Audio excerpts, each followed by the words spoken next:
show for brown ladies and marginalized folk. If you think you know, baby, you probably don't. But I'm glad you tuned in, cause it's about to be dope. Stick around for the Baby Biscuit Town show. Biscuit Town show, Biscuit Town show, yeah. Biscuit Town show, Biscuit Town show.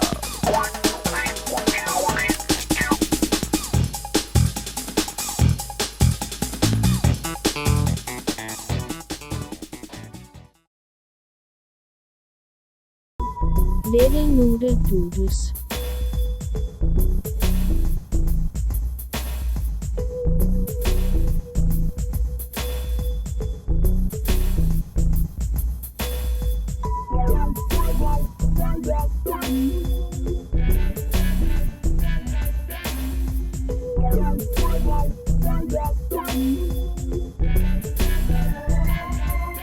Little Noodle Doodles. Hey Biscuits! Welcome back. You're watching Baby Biscuit Town. I'm your host, Baby Biscuit McGee. And today, we've got a very special guest on the program. She's a former Peace Corps volunteer, artist, and she has a passion for furniture restoration. Please help me welcome the multi-talented Miss Jessica Walker. Thank you so much for being on the program. We're excited to have you. Thank you so much for having me. This is exciting to be here. Yeah, I wanted to ask you about your time in the Peace Corps. Sure. So I was stationed in Botswana, and the specific city that I was in, or village that I was in, was called Wabajan. While I was there, I worked with middle school age students and elementary school students, and we talked about life skills, right? So things like HIV and AIDS, peer pressure, and gender-based violence, and a whole bunch of stuff. The younger kids, of course, we didn't necessarily get into all of that. I had an English club that I would do every week where the upper grades would come meet with me, and we would sing songs and write stories or letters and read books and play games and just, kind of help them focus on their English skills. That's really exciting, like all the way in Botswana. That's wow. Mm-hmm. So what was the most challenging aspect of your work? The most challenging aspect of my work would be, actually, before I get any further in here, I think I have to say some fun clause like, I am speaking for myself and not as a representative of the United States Peace Corps. Yeah, that's important. And anything that I say is, my own personal opinion and not reflective of the United States Peace Corps. Okay. So just throwing that out there. So your question again was? What was the most challenging aspect of the work? Most challenging aspect. So learning a new language for me was really complicated. But I think beyond that, they do a really good job, or at least I felt like they did a good job of helping us integrate into our communities. However, if the community that you're in doesn't recognize your need to be there, it can be really difficult to get projects off the ground. Because what we don't want to do is do the thing where you go in and say, this is what I'm here to do today, and then do it, and then as soon as you leave, it's disappeared because there was no community buy-in. Yeah, and it wasn't something that the community wanted. So I struggled a lot with one of the schools that I was working at, because there were some people in the administration who were very excited to have a Peace Corps volunteer, but that did not trickle down to who my counterpart was and what their engagement with me was going to be. They didn't necessarily see the need for us to be there, for me to be there. And so in having that support was very, very hard to make things happen in a way that felt like it was useful, because, you go there to be useful, but in a lot of ways, this is its own form of colonization, and so there's this very fine balance of making sure that you're not overstepping, but you're also fulfilling a need. Wow, that must have been a real challenge. It was. So, what would you say was the most rewarding part of your work? Smiles. Smiles. There were smiles. There were a handful of children who, every time I would walk from my house to the store or to the school, they would see me come out and they would run out and they go, Neo, Neo! And they would give me hugs and kisses and just be very happy to see me. And they just always had the biggest smiles, and it always just made me feel very welcome. appreciated, and just in that way that kids can do, Yeah.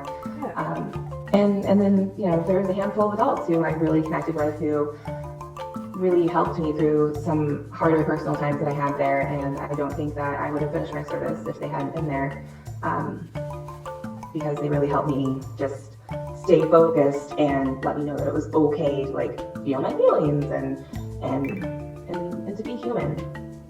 That's wonderful. Yeah.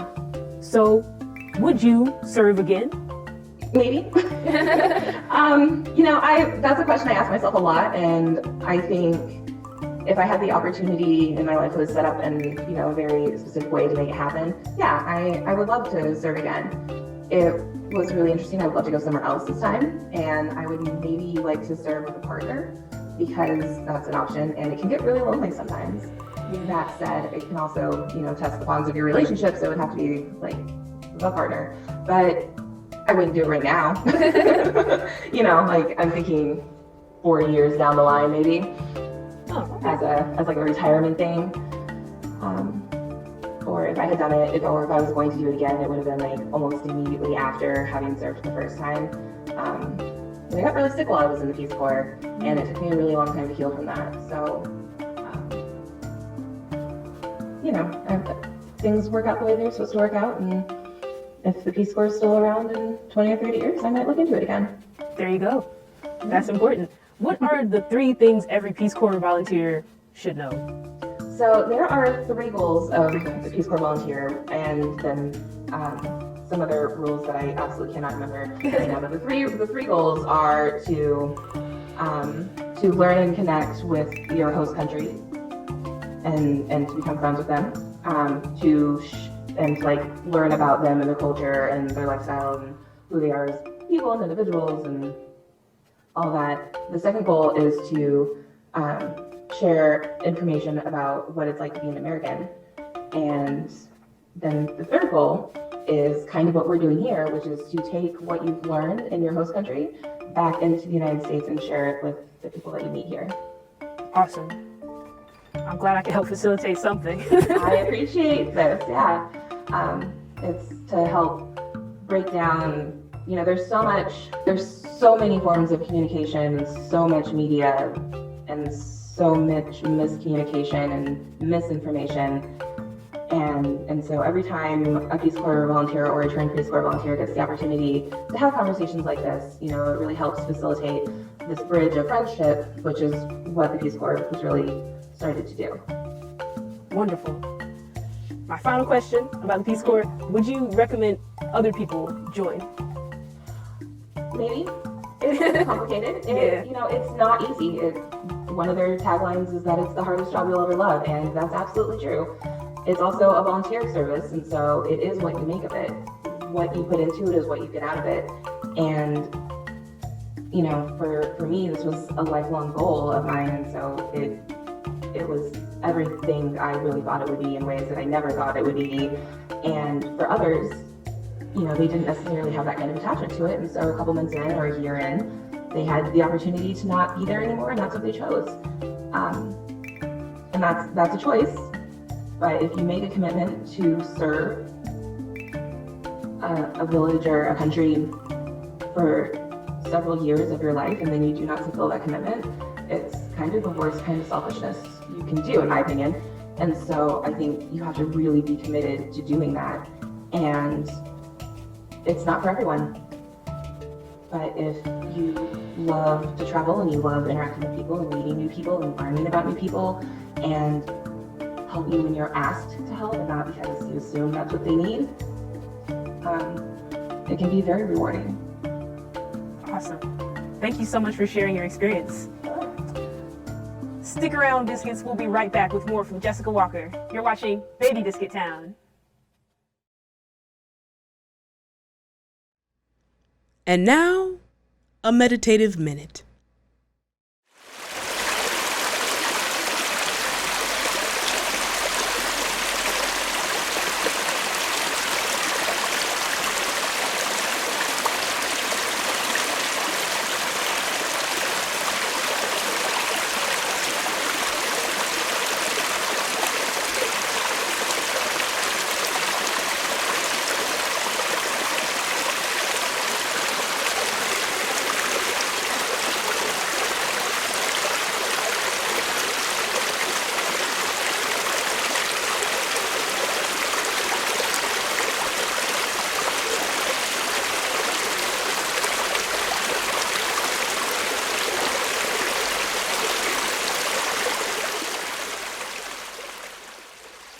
This has been a Meditative Minute. And we're back with Jessica Walker. So, I know you also have a passion for furniture restoration. Can you tell us what influences your design style? My style is just very eclectic, and so I am really interested in just making it beautiful again. And it doesn't necessarily mean to restore it to its natural or to what it was before. I just want to make it something that's going to look nice in my own home, and I have a very eclectic style.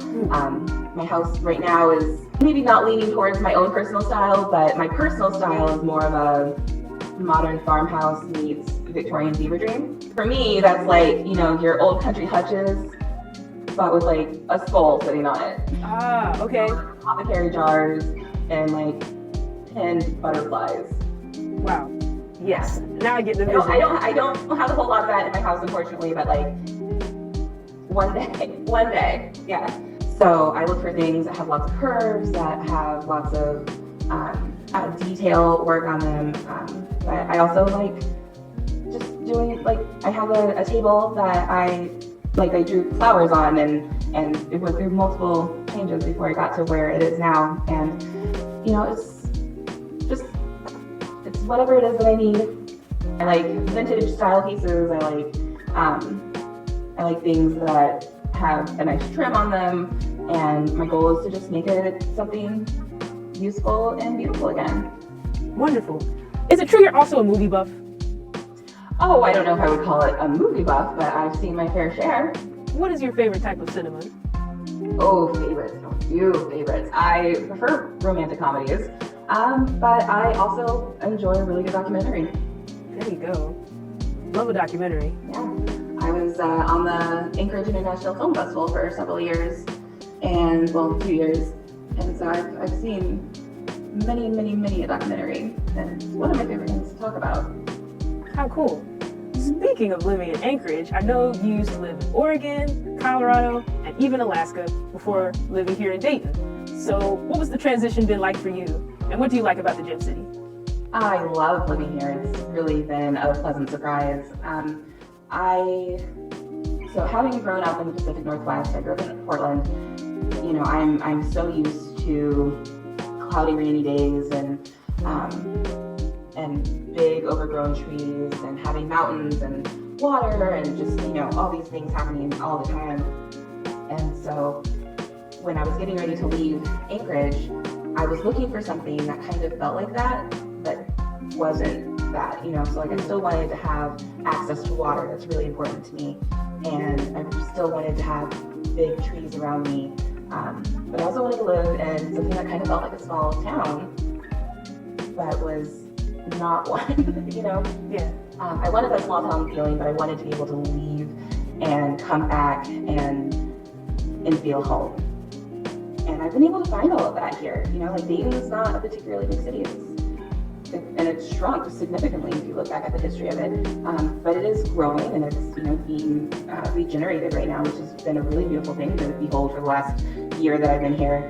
And I know that's been happening for, you know, much longer than that, but it's been really great. You know, it definitely has that small town feel. People here know each other because they've lived here forever, but there's also a whole lot of people who've just moved here, and I keep running into people who have recently moved here, like I have, because of kind of the reasons that I did, which is that life on the coast just got too congested and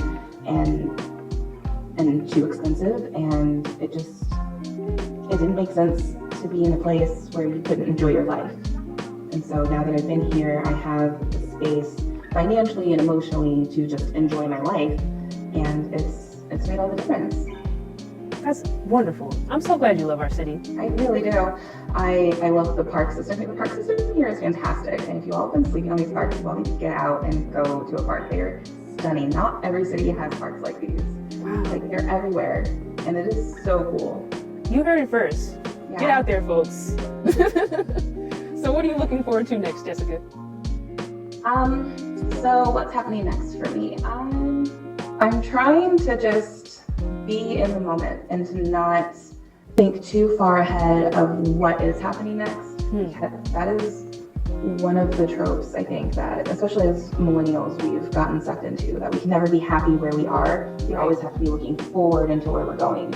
And that's not necessarily a wrong thing, but if you're never present in your moment, you can never appreciate what you have. And I know that I worked so hard to get exactly where I am and to have the things that I do. And so to not take this time and appreciate it would be sacrilegious. It would be devastating. It would not be okay. And so that's really what I'm trying to do. Even though the society that we live in, I really feel like tries to make us feel like, no, you need to focus on what's happening next. I'm rejecting the notion. Wow, you make such a valid point. Thank you for giving us that mindfulness tip and just be present. So, and thank you so much for being on the show. We really appreciate hearing from you. Thank you so much for having me. Where can we find you? You can find me online at jessicafwalker.com or on Instagram at jessicafwalker. I blog about mindfulness tips and meditation, yoga, self-love, self-care, renovating your home, DIY stuff. Awesome. Make it online. All of it, yeah. Well, folks, go and check her out. She's got a lot of great tips for you. And it's been a pleasure to have you on the program. Thank you, Jessica. Thank you. We'll be right back. You're watching Baby Biscuit Town. Sweet lady, sweet lady. Uh-oh, that's the sweet lady alarm. You know what that means. I wonder who this week's sweet lady could be. Hey, look, it's Amber Ruffin. She may be off book, but I'm not. Amber Ruffin is an incredible multi-talented entertainer. She's a writer, comedian, actress, author, playwright, and TV show host. Hailing from Omaha, Nebraska, Amber began her career in theater and improv. She's gone on to write for television, everything from Late Night with Seth Meyers to a Black Lady sketch show. Recently, she teamed up with her sister Lacey to co-author the New York Times best-selling book, You'll Never Believe What Happened to Lacey. Crazy stories about racism. And be sure to watch her as host of the Amber Ruffin Show on Peacock TV. You won't find a late night show as original. The Amber Ruffin Show is full of honest history, hilarious commentary, and a good dose of musical flair. Amber Ruffin is funny, talented, and completely unafraid to tell the truth. That's why she's this week's sweet lady.